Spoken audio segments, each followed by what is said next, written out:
কক্সবাজার বিমান বাহিনীর ঘাঁটিতে অতর্কিত হামলা চালিয়েছে দুর্বৃত্তরা।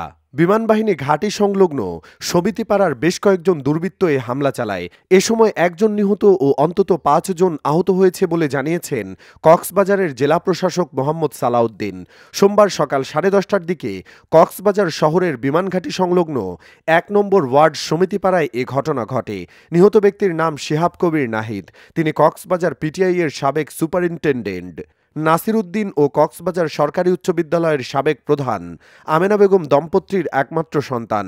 নিহত নাহিদ পেশায় ব্যবসায়ী ও বিএনপির স্থানীয় নেতা বলে জানা গেছে।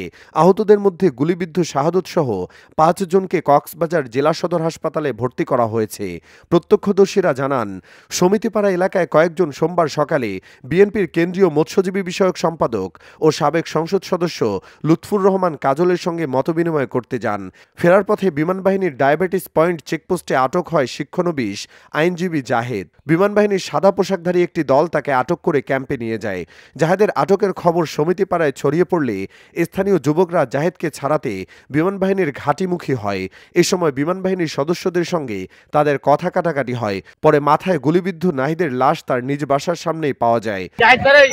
বিমান বাহিনী গাড়িতে আটকে বিনাটকে বিশক বাধা দিয়ে বাধা দেওয়ার পরে ওরা আতঙ্কিত বাবা এরা আরো গুলি হয়েছে। আর সবচেয়ে ওরা বুলেট বেগিন আছে, এটা গুলি হয়েছে এবং টাইমার তো গুলি করে ফুরাই দিয়ে বিমান বাহিনী আরো তো সবচেয়ে ওরকম প্রমাণ আছে। আমি গুলির চেহারা ঘুরি আমরা প্রমাণ দিব। আমার দশজন প্রমাণ আছে, ওনার গুলির প্রমাণ আছে। গুলি যখন করছে আমি তখন সামনে ছিলাম। উনি ছিল একজন বিশেষ ব্যবসায়ী, বড় ব্যবসায়ী। আমার সামনে যখন গুলি করছিল, আমাকে গুলি করার সময় আমি জাপ দিয়েছিলাম। আমি জাম দরকার আমি বেঁচে গেছি, বাট উনি জাম দেওয়ার সময় পাই নাই, সুযোগটা পাই নাই। উনি কেটে এইভাবে গুলি করে ছিল, গুলি করছে এইভাবে। কক্সবাজার জেলা প্রশাসক মোহাম্মদ সালাউদ্দিন বলেন, অনাকাঙ্ক্ষিত ঘটনায় একজন নিহত ও ৫ জন আহত হয়েছেন। উত্তেজনা প্রশমনে দুই পক্ষের সঙ্গে যোগাযোগ রাখছে প্রশাসন।